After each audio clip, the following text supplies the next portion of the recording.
the Flash actress Candace Patton claims CW and Warner Brothers failed to shield her from racist comments from fans. I would like to ask how this would get done.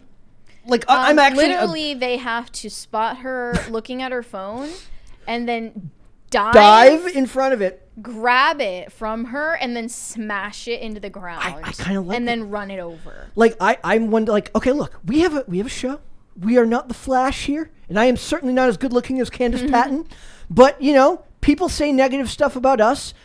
I would love if Tim just came up here every time I was about to read a comment, and he goes, he just takes a nosedive, and he takes my right phone into and your phone, throws it out the window. Yeah, but that's not how reality works. No, it is and not. I understand that this was a while back. You said 2014. 2014. Right? And that was shortly before wokeness really became, like, very on the nose, at least. But this sounds like she wanted to receive the Kenobi Moses Ingram treatment, where not only did the producers of the show, like, come out publicly to defend her from racist remarks that honestly were overblown and not seemed very fabricated. They weren't nice, but in the grand scheme of the internet, I don't know if any of you are familiar with this here internet there, but it is a cesspool often, and the stuff that she had said about her was not nice, but not... The most that anyone said about Moses Ingram was she's doing a bad job as Reva, and they thought that she might have been hired because of, like, affirmative action or a quota or something. And I understand that that's hurtful to read, but they made it almost into a marketing tactic for Kenobi. And in order to defend her against this so-called backlash that I wasn't seeing on the internet. Yep. That you had to go watch and support the show, even though it sucked. It's also it's a shield of protection for these shows. Like, if you hire somebody, right, and the show isn't taken well, then you just blame the fans as racist, sexist, homophobic, transphobic, whatever it may be. It's just used as another case of that. It's just it's like, well, it couldn't possibly be that the show we made is balls. It is just that the people who don't like it are bad. Now, did you watch The Flash? I watched I objectively think that the first season of The Flash is one of the better superhero adaptations there is. The second season is also quite good. The third season, it goes downhill. I didn't watch it after that. But that first season of The Flash with the Reverse Flash and Tom Cavanaugh is very, very, very good television. Do you remember whether you thought, like, Candace Patton did a good job in it? She's fine. The world was so different then. Like, she was fine in that role. Social media also, like, it should be said, social media was...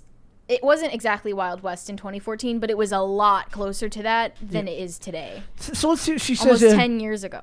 So she says, she said in a recent interview, says, in 2014, there was no support system, the actor said. No one was looking out for that. It was just a free range to get abused every single day. It's a dangerous place to be in when you're one of the first and you're facing backlash for it, and there's no help, Patton said, of being the first black actress in the DC television universe. I mean, first black starring actress, yes, but not the first black actress in any of those shows. That's not true. Well, she says one of. Yeah, okay. So it says, now people understand a little bit better, and they understand how fans can be racist, especially in genre and misogynistic, which is like, she's like saying, take that, you incels. Like, that's literally what that's supposed to be. She means, like, in the Marvel fan base? I think she's talking about superhero stuff in general, science fiction genre. She continued, but at the time it was kind of like, yeah, that's how fans are, but whatever. Patton remarked that with the companies I was working for, like CW and Warner Brothers, there's this whatever was their way, whatever was their way of handling it. I think we know better now that it's not okay to treat your talent that way and to let them go through the abuse and harassment. I wanted to leave the show as early as season 2. I remember being like, I can't do this. I'm not going to make it through. I'm severely unhappy, she added. Look, I get it. Like, when you're put on a stage that large and you're given that much attention, you're going to get a lot of positive attention. You're also going to get negative attention. Yeah, I think it would have been one thing for her to say in this interview, like, all the same things about how much it bothered her emotionally and like the mental health struggle of, like, being on stage like that, but without the scolding of like, why didn't anyone do something about it? I want to know. They couldn't have done anything about it even if they wanted what to. were they? I'm actually asking this question. What is the idea here that they need to provide her with like therapy? Like I was thinking the same thing as Mary. Like, I don't think there's anything wrong with her raising awareness about feeling like she was mistreated, about racist comments from fans of the show. Where's she going to read that's those messed comments? up. But what is CW and Warner Brothers supposed to do other than maybe like condemning it or tell her in not a to read it? statement? Tell her not, like, literally. Okay, I do not read most of the comments coming about the show because I have a job to do. I have the stuff I want to cover. There's stuff I'm passionate about that I think is worth discussing. That's great. Thank you. But if the comments I'm reading aren't going to make me do my job any differently, is it really good to let the negative ones in and affect your mental state? And it absolutely does. Mary, it doesn't bother Mary, but like, there are certain things that will get to me. Not everything. Like people can say negative stuff about my skating all day long. Has never bothered me because I'm very, very confident in what I've accomplished and who I am in that sphere, right? They're just jealous of your skating. Here, it's a little bit different because you're putting your opinions, your views of the world, your knowledge about subjects, you're laying that bare and kind of leaving yourself out to be criticized and critiqued. That's fine. Critique and insults kind of run headlong into each other, and you find them in this middle ground. But if you're an actress on a show of that size, if you want the show to make money, the negative has to come with the positive, and you have to be responsible for yourself and not putting yourself into a position where you're reading and taking in a bunch of stuff that you know is going to upset you because you're never going to make it all go away. Yeah. There has to be some level of personal responsibility here. Now, there could be something to say like, look, when Ben Affleck got cast as Batman, a fantastic Batman, Dane. That's right. Take that. Inside. They said basically like they said to him, they said, look, don't go on the internet for like 2 weeks because people are going to be awful. Like maybe if that's what they're saying, like, look, don't read anything people write about you because it's not based in fact. They're just going to say what they're going to say. And fanboys, as so many of them still like to be called, do have that reputation for being particularly vicious about stuff they love, right? She wants both. They want the adulation. They want the, I'm representing this and I'm amazing and I'm this. They want all the positive attention, none of the negative attention. That's not how the real world works. It's just not. See, like, I get hundreds of anti-Semitic comments on my Instagram and Twitter every day. And it doesn't bother me too much. I think I kind of got used to it. Does it kind of like, you kind of become numb to it after but like, a while? if I were on an interview or a podcast, or like if someone was in the comments right now saying anti-Semitic things, I wouldn't be like, oh my gosh, Mary and Brett, you guys need to do something about this. I would just shield my eyes, she says. I would think this is messed up that there are people who do this. This is not cool that there are fans who will target an actor or an actress on a show because of their race. And I think raising awareness about it is good, but it's where she kind of blames Warner Brothers and CW. I wonder, like, what solution is there on their part? A lot of people had problems with the character Felicity on Arrow, which is the show that the Flash was spun off from, because they said that Emily Bett Rickards took over the show and it became more about her than about Oliver Queen, which was the show's namesake. Does that make that what I know that she's actually Emily Bett Rickards is kind of a feminist, but like is the idea here that like should they have blocked her and said like, no, you can't read all of these misogynistic comments about an objectively true fact that a show that was originally about one person suddenly became about somebody else almost entirely, where it became like an ensemble show. Like, they're actresses and actors. You make a lot of money to grow a little bit thicker skin, and I don't mean that to sound rude or dismissive. But if I have to do it for a platform of our size, then they need to, put on their big boy pants or big girl pants, as it were, and learn that the real world is not the nicest place in the world. Someone in the chat said, just remember what Tyler, the Creator, said about cyberbullying. I can't repeat it here, but if you know, you know. Or look it up. I do. And it's so true, and we say it all the time. I don't know what he said. I want to look it up. You should look it up. I'm going to look that up real quick. Very worthwhile advice for Candace Patton. I want to read some super chats before we get behind. All right. Bad Adam 12 said, Mary, the reason they ruin everything is exactly how Brett reacted to it. They like when normal people are tortured. They get off on it. I don't know if they get off on it. I like the Lord of the Rings people? I kind of... oh, you see it now? Are we able to, like, read that in a way that's not... I hope I'm looking at the right thing, but this is funny. Yeah. I don't think we can read that. Yeah, I don't think so either. I don't know. I don't know what their motivations are, but, you know...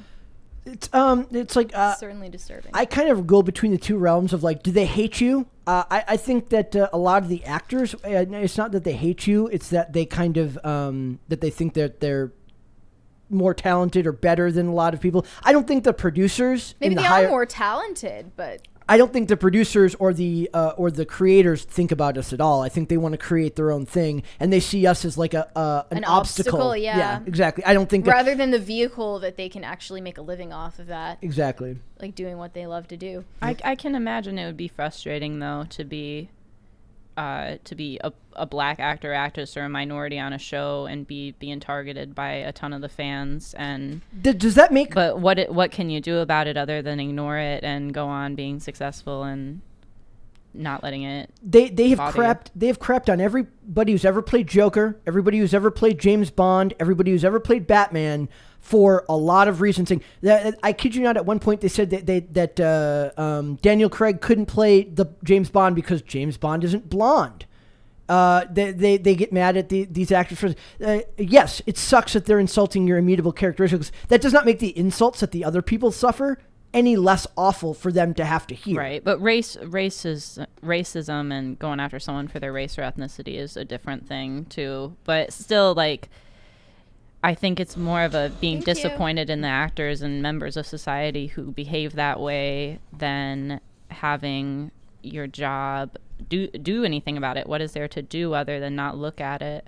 That's what I'm saying. There is no other. Perhaps they could put out a statement saying, "Look, we don't." That would just make it worse. But that might fuel it more. That's what they did with Kenobi, and that made it worse. Stoked a flame that was actually like barely even there in the first place, and then they made it into like, if you're gonna support us and Moses Ingram, then you're gonna watch the show, right? Anyway, Grapher gave you I did it. I shortcut to zoom in on articles, so thank you for that. Plus, this show is this is an older show anyway. Yeah, it's this still is on just the air. coming up now. Yep. But Dragon's Talon 1001 said, in the words of Inigo Montoya, I don't think that word mean what you think it means.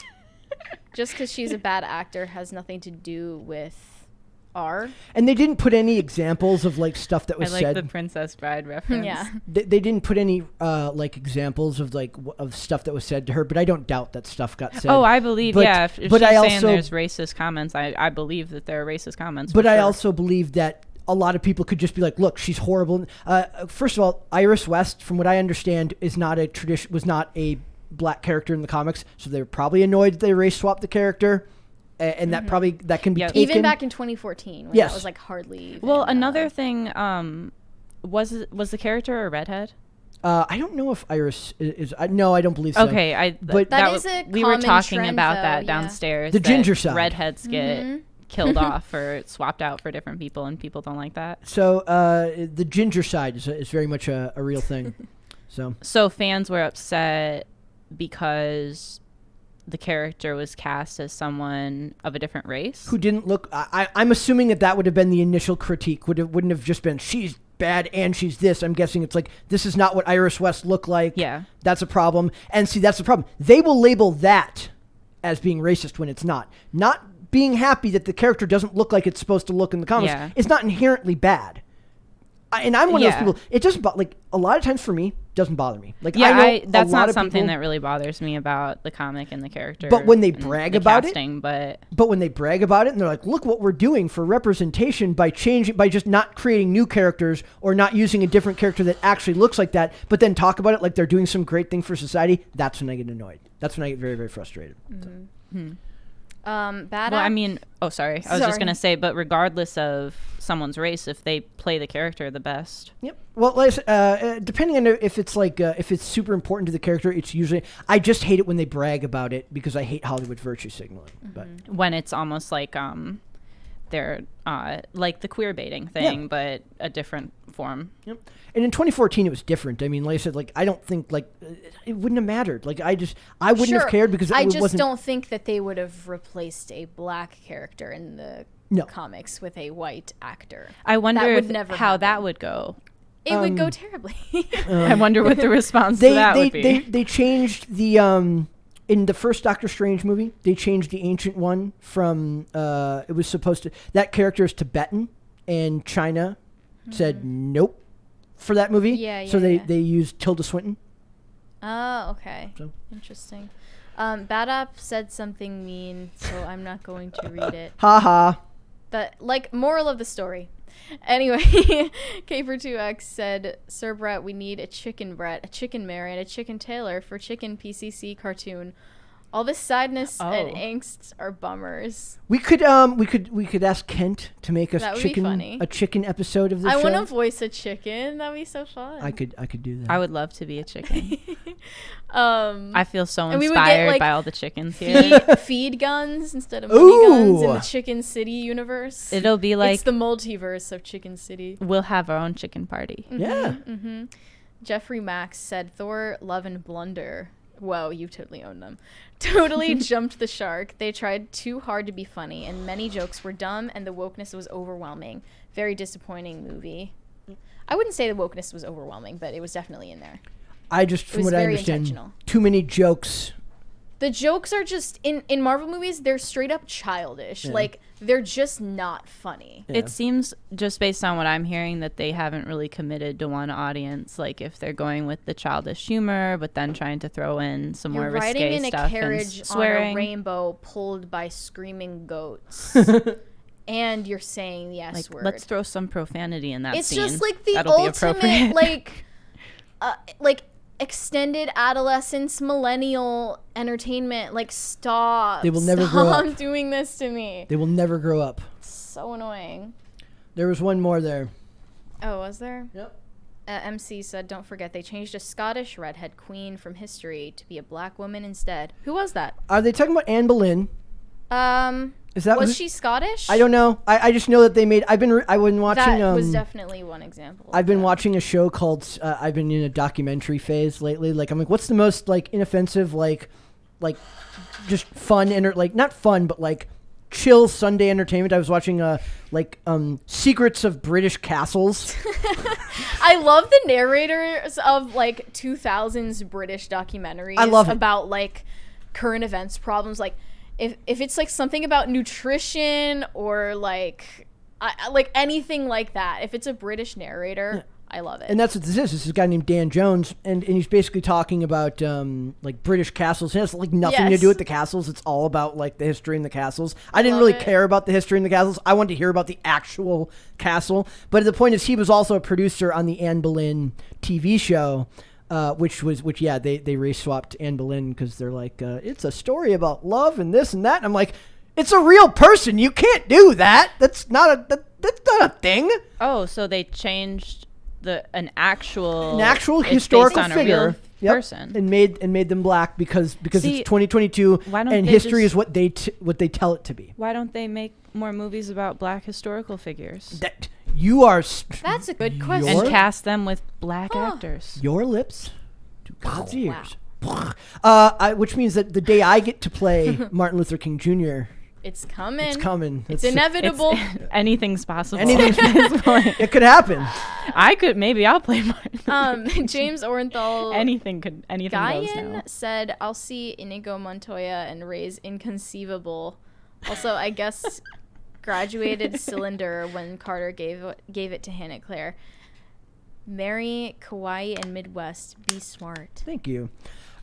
Inconceivable. If you ever go on IMDb, turn off your internet and search up something on IMDb, and it comes up Inconceivable. It really does. Yeah, it does. Okay. Yeah.